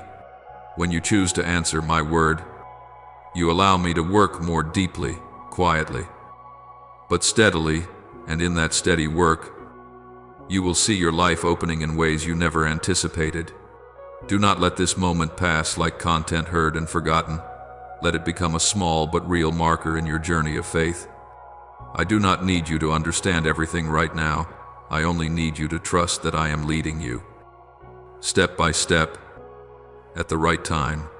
When you respond in faith, even through a very small act, you are telling me you are ready to continue, and for me, your willingness is enough. The rest I will take care of. Before I release you from this holy moment, I want you to be still for a little while, not with your body, but with your heart. There are words that, when spoken, are not merely sounds passing through the ears, but commands issued in the spiritual realm, beginning to rearrange what you have not seen, not touched, not fully understood. And right now I am not speaking as an idea, nor as a temporary comfort. I speak as a father laying a hand upon your head, calling your name, establishing what will follow you in the days ahead. The words I speak do not need the agreement of circumstances, because they are not born from circumstances. They are born from the authority of the one who knows your way in and your way out better than you do. I place clarity upon your mind, not the kind of intelligence that makes you proud, but wisdom that helps you discern when you stand among many options that look alike in form, yet are far apart in consequence.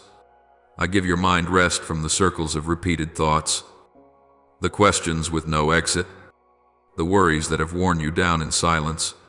From now on, when you face what is new, I will not let you step in with confusion, but with light, sufficient for each sure step. The strategies you need will not come in noise, but in moments when you learn to listen deeply, and I will remind you of what you must remember at the exact time you need it. I place prosperity upon the work of your hands, not the kind that makes you chase numbers, but the kind that bears enduring fruit.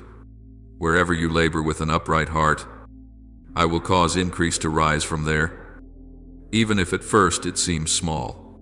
I bless not only the results, but also the process, so you do not collapse before you can see the outcome. What you touch with faithfulness will no longer dry up as before, because I breathe life into it, and when you look back, you will realize it was not because you became more capable, but because I was with you in every detail that seemed so ordinary. I place peace upon your household, so the place you return to is no longer a space of tension, guardedness, or prolonged exhaustion. I soften conversations that once wounded you. I untie misunderstandings that have accumulated through the years. In that home, I cause provision to arrive on time, not in excess to waste, but in sufficiency, so fear no longer rules.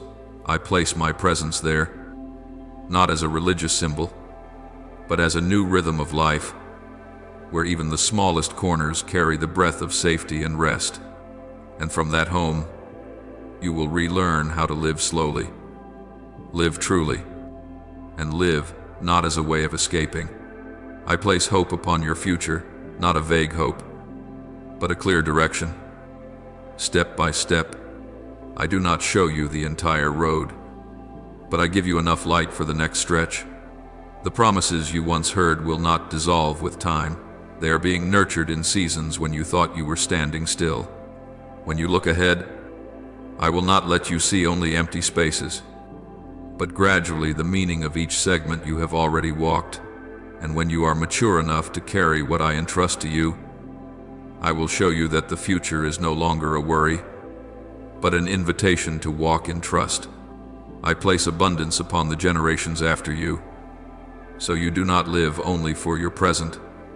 The cycles of lack, unrest, and fear that once repeated in your line will no longer have the authority to shape the future.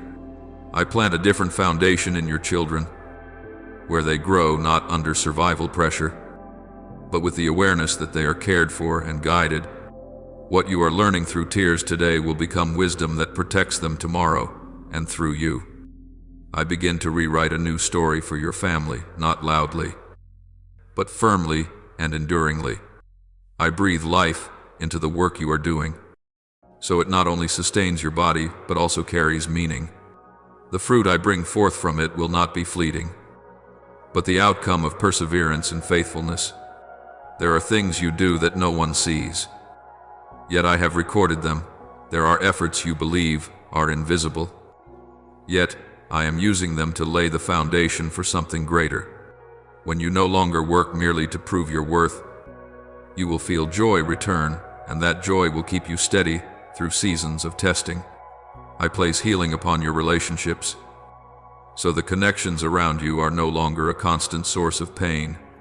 I teach you to set boundaries without hardening your heart, to love without losing yourself. The relationships I keep for you will become support, not burden. The relationships I allow to leave will no longer carve deep wounds, but become lessons that mature you. And in that refining, you will not be lonely, because you will learn that staying with what is right is more precious than staying with what is familiar. While I am blessing you, I am also dismantling things, the plans that have been built up to hold you back, whether they come from the outside or from the distorted beliefs you have carried for many years. I am tearing down layer by layer. The old patterns that have kept bringing you back to the starting point will no longer rule over you as before.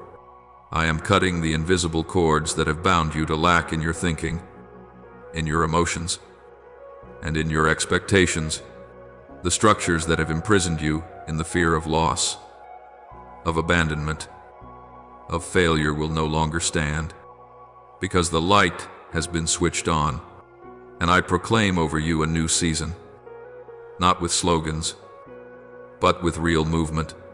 Your body will gradually rediscover a healthy rhythm of life, not only being healed but learning to care for itself. Your finances will be open to new pathways, not by chance or luck, but by guided wisdom.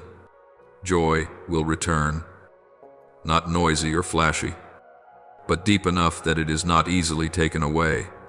The direction of your life will become clearer with each step, so that you no longer walk driven by the fear of getting it wrong, but in the trust that I am going ahead of you. And when you step out of this moment, I do not promise that you will never face trials, but I promise you will not walk alone. The words I have spoken do not remain suspended in the air. They go with you into your everyday life, into the small decisions, into the days that seem ordinary and unremarkable. You do not need to try to carry everything, because I have already placed the weight in its rightful place. Walk in peace, for what I have begun, I will bring to completion, and you will come to see that even in the in-between, I am still there, quiet yet faithful, leading you step by step toward the fullness of life. I am speaking to you in this moment not to stir up passing emotions, nor to have you soothe yourself with beautiful words. What I am giving you does not belong to the realm of mere wishes or optimism. It flows from the deepest place of my being, where my decrees are never withdrawn and my intentions are never altered. When I allow something to be set in motion in your life, it does not hang suspended between hope and chance. It has been positioned, secured, fastened to my very faithful nature. You may still tremble and hesitate, but what I declare does not tremble with your feelings. It stands firm even when your heart is still unsettled. I want you to understand this. What is now at work in your life is not being sustained by your ability to hold on, but by my refusal to let go. When I place my word upon a journey, that word carries within itself the power to fulfill itself. It does not need you to strain to prove it. Your faith is not a tool to force me to act, but a doorway for you to step into what I have already decided to do. That is why faith does not need to be loud or tense, and it certainly does not need to be haunted by the fear that if you loosen your grip for a moment, everything will collapse. What comes from me is not that fragile. It is resilient because it is anchored in my faithfulness, not hanging on your sense of stability. I know you have grown used to living in a world where every commitment has conditions attached, where promises so often break before they are fulfilled. That is what makes it hard for you to believe that there is one who does not change, who does not go back on his word, who does not grow weary of waiting. But I am not like the disappointments you have known. I do not promise just to soothe and then forget. I do not initiate only to withdraw.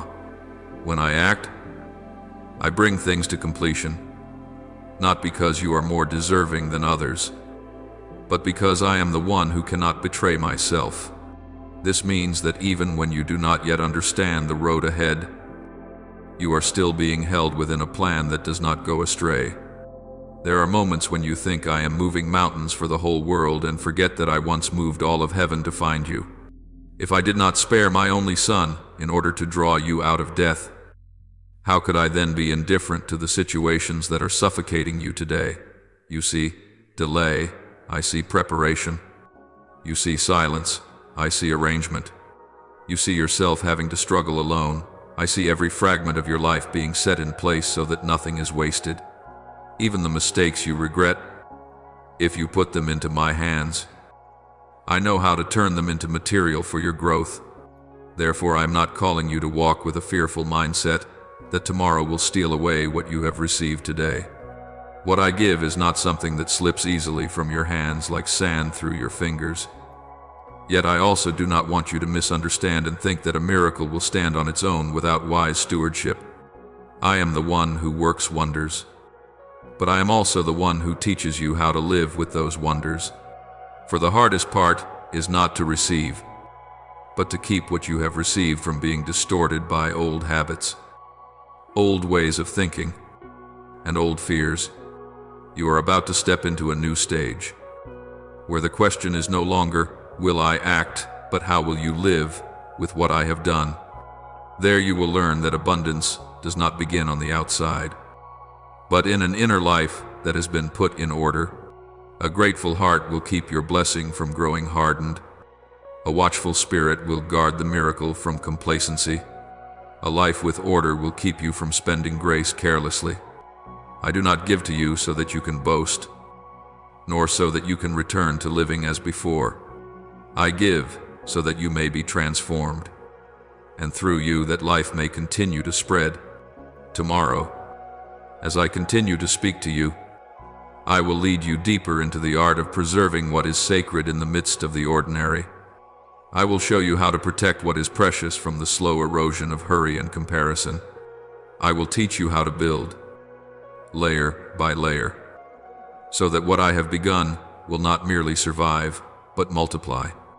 Not by the pressure to be endlessly strong, but by faithfulness in the small things you once overlooked.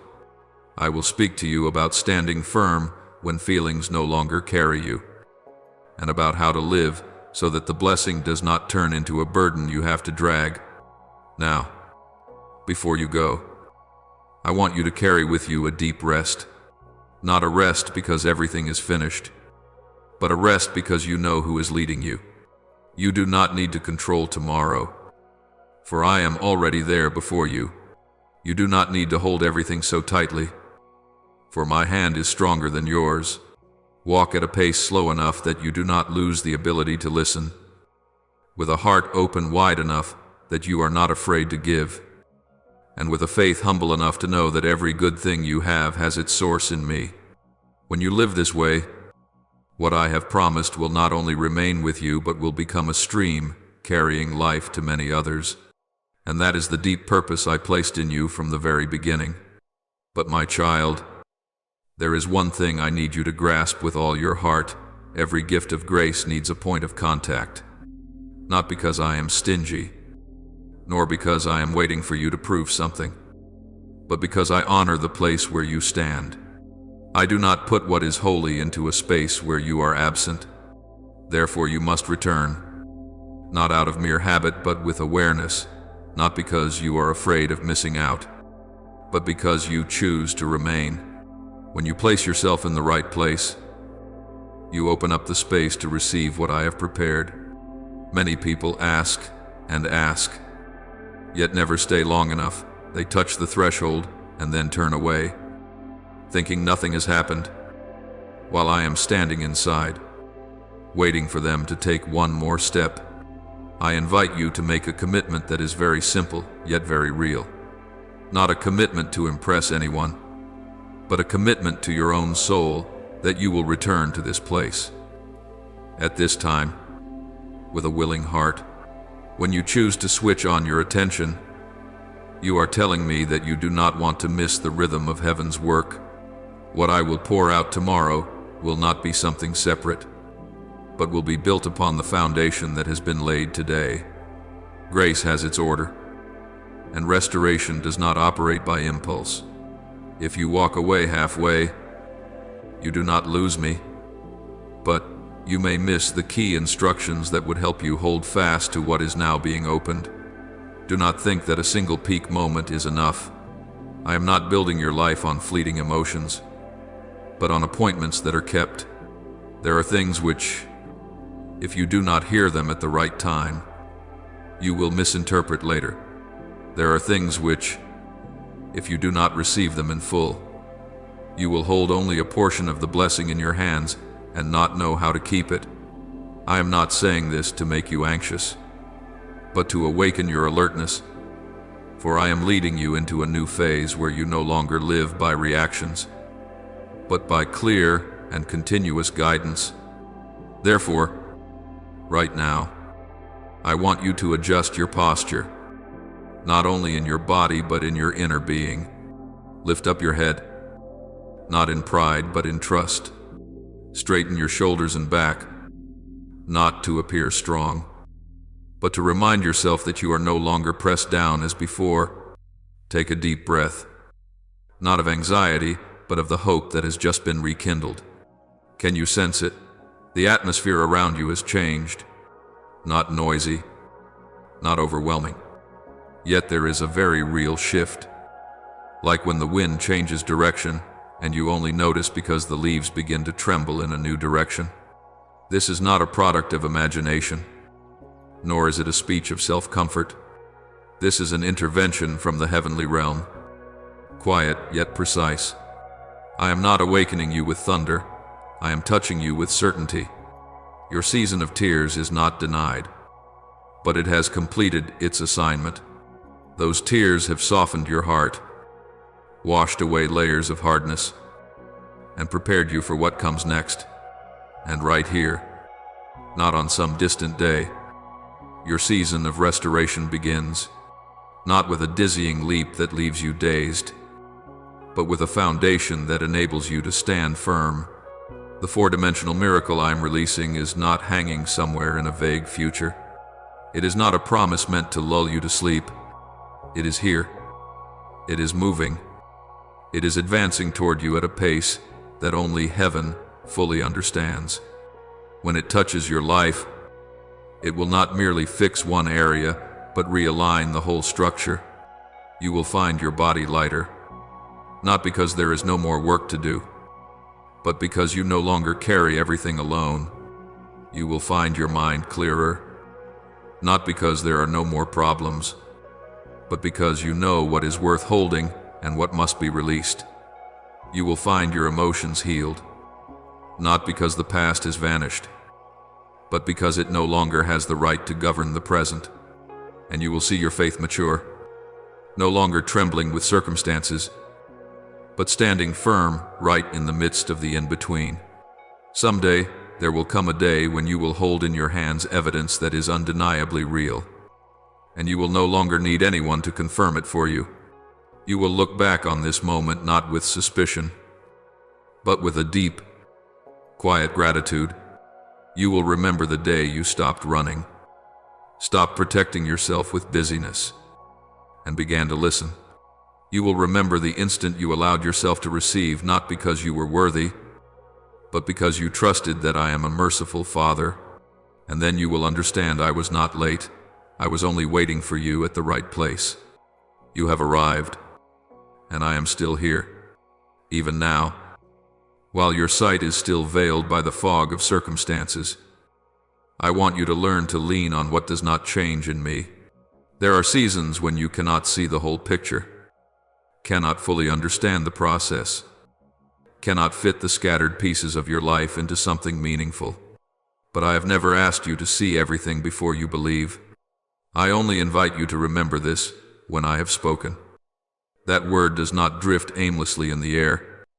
nor does it depend on the rise and fall of your emotions or your faith. My word carries within it purpose, direction, and the power to complete what I have begun, no matter where you are on the journey. You often think, my promise is like a fragile seed that needs you to protect it, to preserve it with unending effort. But the truth is, my word is like rain that falls from heaven, soaking into the earth, quietly working in depths your eyes cannot see. When you only look at the surface, still dry and barren, you grow discouraged and wonder if anything is happening at all. I want you to understand that even when the ground is silent, life is still being awakened underneath. My word does not return empty. Because it does not carry mere speech, it carries my own intent. And that intent is never hindered by outward delay. I call you beloved not because you have done well enough, but because you belong to me. My choosing is not based on achievements, nor is it shaken by the times you stumble. When I place my hand upon your life, I do not do so on a whim, but with full understanding of who you are, both light and shadow, both longing and weakness. You were chosen not to carry the pressure of proving your worth, but to live with the assurance that you are not replaceable, not forgotten, not measured against anyone else. At times you think blessing is something you must wait for in a distant future when everything is finally arranged, when you are strong enough, good enough, worthy enough. But I want to realign the way you see. Blessing is not only at the destination, it is moving even within the process. Even on days when you cannot see clear change, blessing is still working in quiet ways, keeping you from what would wound you more deeply, reshaping you away from patterns of thinking that would lead you to exhaustion, and opening your heart to things you never dared to hope for. My blessing is not always loud, but it is always faithful. The restoration I give you is not a brief flash that appears and fades. It is a steady current, step by step, bringing you back to what I shaped from the beginning. There are parts of you so used to brokenness that you have mistaken it for your nature. I come not to deny your past, but to heal it so you no longer carry your wounds as the definition of who you are. When I restore, I do not merely fix what is damaged, I reestablish order, so you can stand firm in what lies ahead without constantly returning to patch the past. You fear there are forces too great, circumstances too complex, limitations too obvious for my promise to become reality. But, my child, there is nothing, and I say this with the certainty of the one who rules over time, there is nothing that can obstruct what I have decreed. What you call obstacles, I call instruments. What you see as delay, I use to drive roots deeper. What you think is disadvantage, I can turn into the foundation for growth you never imagined. When I speak over your life, it is not a momentary encouragement meant only to make you feel better. It is an eternal decree, established not merely on earth, but first above every shifting tide. What is set in heaven is not shaken by changes on earth. You may waver, circumstances may turn, but that decree remains steadfast, working beneath the surface of the reality you are living. And because of that, you do not need to live in fear that everything will collapse if you are weak one more time. I invite you to learn how to rest in what I have spoken. Not rest as surrendering in defeat, but rest as trusting. When you stop trying to control outcomes, your heart will open to receive guidance. When you stop measuring progress by speed, you will recognize the depth that is being formed. You do not need to shout for the promise to happen, nor do you need to keep yourself tense so the future will not slip from your hands. What I have begun, I have both the power and the patience to complete. And there will come a time when, as you look back, you will realize that right now is not only a moment in time, it is a way of living. Right now, you are being kept. Right now, You are being led. Right now, my word is at work, even if you cannot yet name all that is unfolding. When you live with that awareness, you will no longer be haunted by the need to see everything with your natural eyes. You will walk with a deeper peace, knowing your life is not drifting, but held within a plan wrapped in love. Let these words settle within you, not as a slogan to repeat, but as a truth to lean on when you grow weary. I have spoken, and my word is working. I have chosen, and that choosing is not withdrawn. I have blessed, and that blessing does not run dry. I have begun restoration, and that process is not interrupted. You do not need to fear the future, because your future is not slipping into the unknown. It is being guided by me, the one who set his seal upon your life before you could even understand who you were. I want you to remain a little longer in this quiet rhythm, because there are things that open only when you stop rushing to conclusions. When clarity begins to flow into your life, it does not arrive like lightning tearing the sky apart, but like underground water slowly seeping through layers of parched earth. At first, you only feel a softening and easier breath in the middle of heavy days. Then, little by little, you realize you no longer react from old instincts, no longer panic at things that once disoriented you. That is when I am working at the deepest level, where you are no longer driven by confusion, but begin to be led by discernment. There were thoughts that once filled your mind completely, wearing you down because you analyzed endlessly and still arrived nowhere. I do not erase them by force. I quiet them with truth. When my light touches you, what is unnecessary will lose its weight on its own. You will no longer have to strain to choose, because many paths that once appealed to you will suddenly feel unfamiliar, not because they are evil, but because they no longer belong to the season you are entering. This clarity will not make you arrogant. On the contrary, it will make you humbler, because you will understand how often you went off course simply because you did not pause long enough to listen. I know you have lived with the feeling that you must manage everything yourself, as though if you do not control it, everything will fall apart. But, my child, that burden of control is what has drained you. As I restore your direction, I am also teaching you to lay down responsibilities that were never yours to carry. This is not giving up, it is returning what is not yours. There are outcomes I never assigned to you, futures I never required you to draw by yourself. When you stop playing the role of your own savior, there will be room for me to be who I truly am. The restoration I bring does not separate itself from your daily life.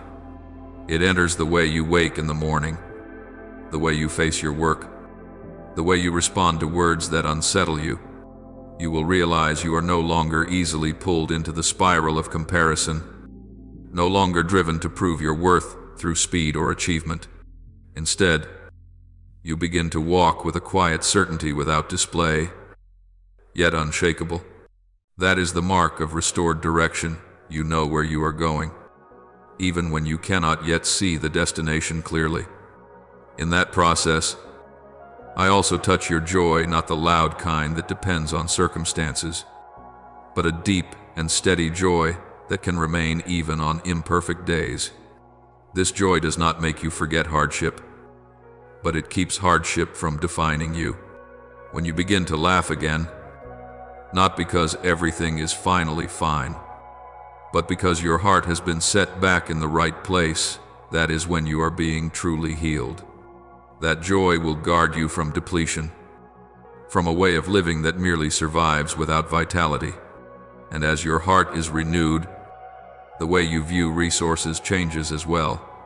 You no longer see finances only as a constant worry or a measure of success. You begin to see them as part of a trust I have given you, something to steward with wisdom and peace. I do not pull you into lack, nor do I entice you to chase abundance at any cost. I teach you to live with enough, and from that enough, you learn to share without fear. When your heart is no longer ruled by money, Money also loses the power to keep you awake at night. The healing of your body is not outside this process either.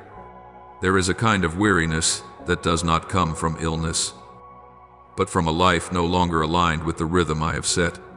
When you begin to honor your limits, resting without guilt, working without self-destruction, your body will respond with recovery. I do not promise you will never feel tired, but I promise you will no longer live in prolonged exhaustion as if it were normal. Your body is a dwelling place where I abide, and I do not neglect the place where I live.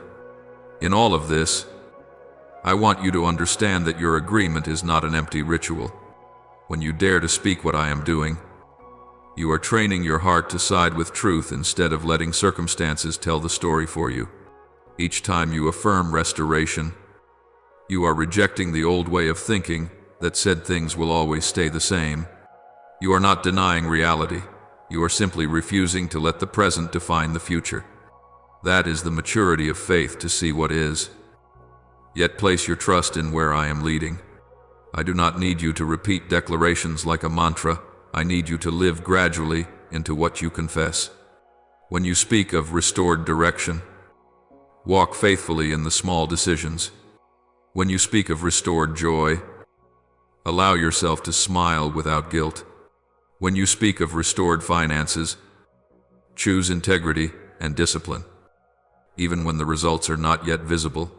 When you speak of restored health, love your body as part of my design. Words and life, when they walk together, create the space where miracles can unfold. There may come days when the path feels dim again, for this journey is not a straight line. But my child, each time you return to the clarity I have given, you will move faster, steadier. You are no longer the one lost in confusion, not knowing why. You are one who has learned to pause, to listen, to align, and to walk with me. And no matter where you are in this in-between, I am still there, unhurried, unwearied, patiently guiding you through every layer of transformation. In the end, what I desire is not merely that your problems be solved, but that you be renewed from within, so that when everything around you changes, you will not fear, and when nothing changes, you will not despair. You will know where you belong, who walks beside you, and why every step you take carries meaning. That is the life I intend for you, not an easy one, but one of direction, of light, and of my companionship to the very end. I have not finished speaking to you yet, for if we stop too soon, you will leave with comfort but not transformation. I want you to linger a little longer, not to hear words that soothe, but to fully understand what I am doing in the depths of your soul. For if you receive only the relief of emotion but miss the new direction, you will return to the same old cycle where tears keep falling without knowing where they lead. You must understand, I do not merely collect your tears as sacred keepsakes. I use them as a language that speaks into the unseen. Every tear you shed in trust is a silent declaration that you have not surrendered. When you cry and still pray, you are telling heaven and earth that pain does not have the final word. And what you do not see is that in your weakest moment, you are joining a battle you are not fighting alone. I am speaking on your behalf when you have no strength to speak, clearing the way in places your feet have not yet gone. There are processes that cannot happen in laughter, but can only be birthed in silence and tears. If you had never been broken, you would not know what true surrender is. If you had never been helpless, you would still believe you control everything. I do not lead you into suffering to teach endurance, but to teach dependence. And that dependence, once formed, becomes a shelter for the rest of your life, independent of circumstance. Do you see? Once you believed in me for what I could do for you, but now, in this in-between, I am leading you to believe in me for who I am. This is a delicate yet vital shift. Faith, built on outcomes, will always be anxious, because it depends on external things. But faith refined through tears stands firm even when everything around shakes. I am not taking away your hope. I am purifying it from expectations that exhaust you. There are prayers you have offered that I have not answered, not because I have refused, but because I am answering differently. I am slowing your pace so that you will not step into what you are not yet ready for. I am untangling the mixed motives within you, so that when you do receive what you asked for, you will not lose yourself in it. You cannot see this because you only see delay, but I see your future, and I love you too much to hand you something that would still wound you. You once thought that if the pain ended, everything would be fine, but I tell you, some are no longer in pain and yet have never been healed. They move on carrying untouched scars and bleed again in later seasons. I do not want that for you. I want you healed at the root, so that when you step into a new season, you do not carry old fears, old reflexes, and old ways of love that drained you. That is why I am teaching you to stay with me even when you do not understand. Stay when prayers seem to echo back empty. Stay when you no longer have words or feelings to express your faith. Just stay, and I will do the rest. Mature faith is not when you talk much about me, but when you still choose me, though you have nothing left to prove. And that faith will become your inheritance. No one can take it away. There will come a time when you look back on this journey and realize if not for those nights you wept alone, you would not know what my true presence feels like. If not for those moments of emptiness, you would not have learned to let me fill you.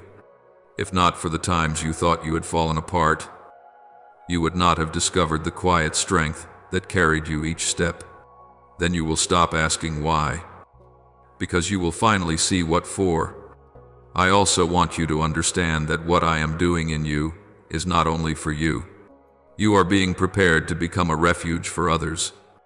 One day, when someone sits before you with tearful eyes and a weary heart, you will not need many words. Your presence, your calm, your listening without judgment, these will speak for themselves. And they will sense that there is a Father who once led you through the dark and is now leading them too. Do not take this lightly. I am not healing you merely so you can breathe easier. I am healing you so that you may become a living testimony of my faithfulness, not through grand stories, but through a steadfast life, unmoved by chaos. When you live that way, you will not need to convince anyone to believe in me. Your life itself will do that. So if your heart still feels heavy now, do not be afraid. Heaviness does not mean hopelessness. Often, it is a sign of transformation. Just as a seed must split before life can emerge, you too are undergoing a necessary breaking. I am very near in this moment, closer than you think, and I will not leave until what I have begun is complete. Keep walking, not hurriedly, not trying to prove anything, just faithfully. I do not love you because you are strong. I love you because you are mine, and that love is enough to carry you through the in-between, enough to turn tears into harvest, and enough to write a story that, when you look back, you will know not a single moment of this journey was wasted. I am still here with you, and I have not yet finished whispering what needs to be spoken into the deepest part of your heart.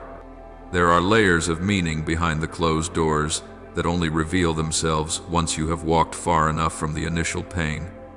At first, you saw loss, then confusion, then weariness and questions of whether you did something wrong. But I want you to know not every unfulfilled plan is born of your mistake. Sometimes, precisely because you were on the right path, I had to stop you, for if you had continued at that pace and direction, you would have arrived too soon, before your inner life was ready to bear what awaited ahead.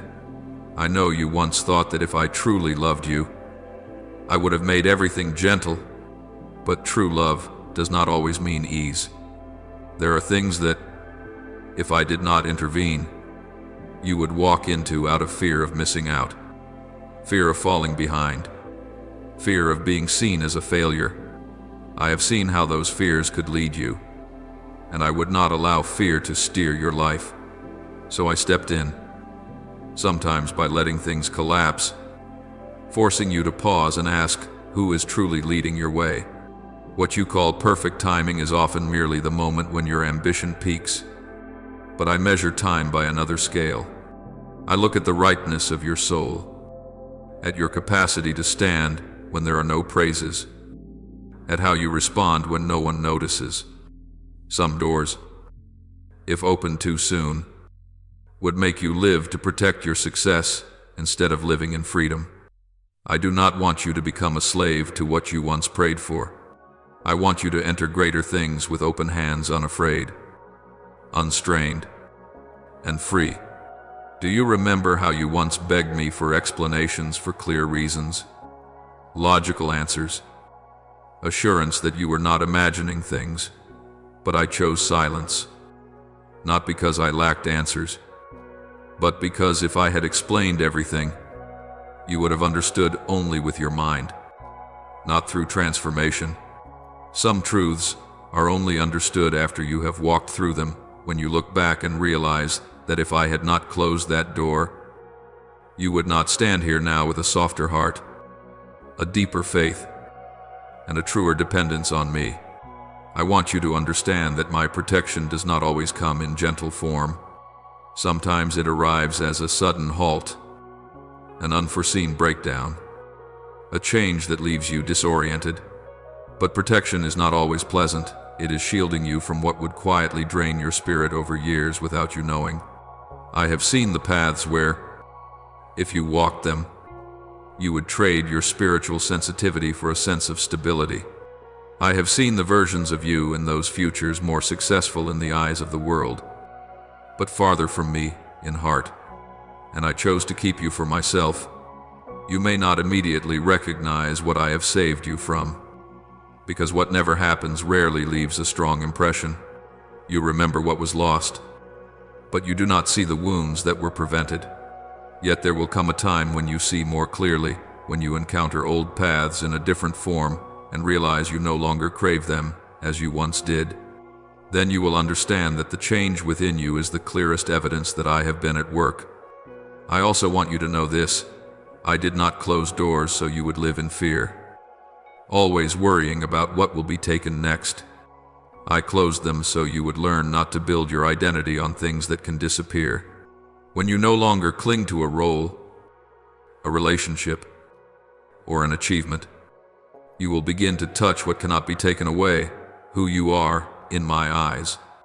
And from that foundation, you will step into what is new, not with the desperation of one who begs, but with the peace of one who knows they are loved. What I am preparing for you is not a reward for your endurance. It is the natural outcome of allowing me to lead you. I do not replace things one by one, as though swapping an old object for a new one. I renew the entire structure of your life. The relationships ahead will not demand that you shrink yourself. The work ahead will not require you to trade your soul for progress. The responsibilities ahead will come with sufficient grace. And you will realize what makes them different is not that they are perfect, but that they are placed rightly within the order I have ordained. You may be in a season where everything still feels unclear, where you cannot return to the past, and the future has not yet revealed itself. But this is not a meaningless void. It is the space I use to remake you. In that quiet, I strip away false definitions of success, of worth, of what life is meant to be. I teach you how to listen instead of rushing to react, how to wait without giving up, how to trust without demanding guarantees in advance. I know you once believed that if something was from me, it would never leave. But I want you to understand more deeply. There are things I give you for a season to teach you what you need to learn, and then I put them away when that season ends, not because they were bad, but because you have outgrown them. If you hold on to everything I ever gave you, you will have no room for what is new, and I am always making all things new. I do not repeat, I lead you farther. There will be a day when you stand in a different place. Look back at the doors that once closed. and smile, not because you have forgotten the pain, but because you understand its meaning. You will see clearly that if I had not acted decisively then, you would not have this freedom today, this steadiness, this peace that no longer depends on circumstances, and in that moment, you will no longer call what passed taken from you, but protected for you. I am not in a hurry, and I am not late. I am right on time. What is about to open for you will not require you to compete, to prove yourself, or to barter away what is essential. It will come as a natural continuation of the new person you are becoming, and when you step into it, you will know you did not arrive there by luck, but by my faithful guidance through every door that closed. Remain in this trust a little longer. Do not rush to conclude the story while I am still writing it.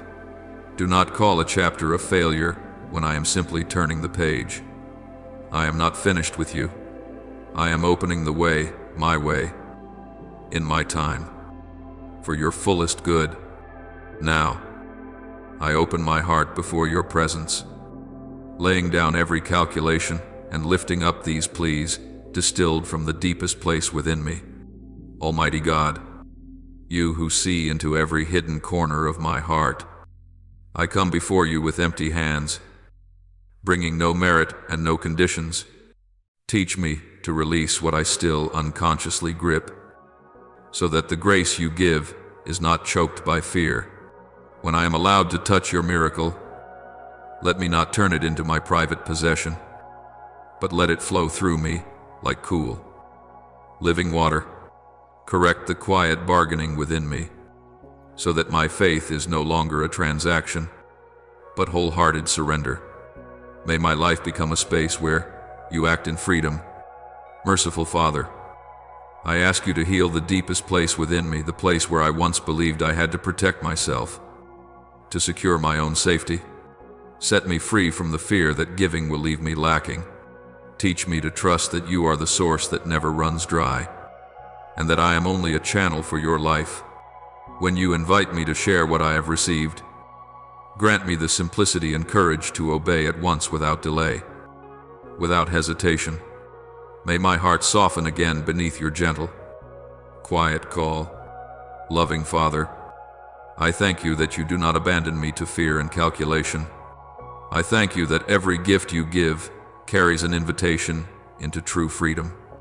Though I have often been slow to understand and quick to close my heart, you remain patient, leading me step by step. I am grateful that you trust me enough to place precious things in my hands, not to keep, but to give. I thank you for the people you have placed in my life, those near, and even those I once forgot. Through them, I am reminded that faith is not a solitary journey. You use even fragile connections to reveal your living presence. I give thanks that I am allowed to take part in that work of love. I offer this prayer in the holy name of Jesus Christ. Amen. Don't forget to subscribe and turn on notifications, so that together we can build a strong community of faith.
you.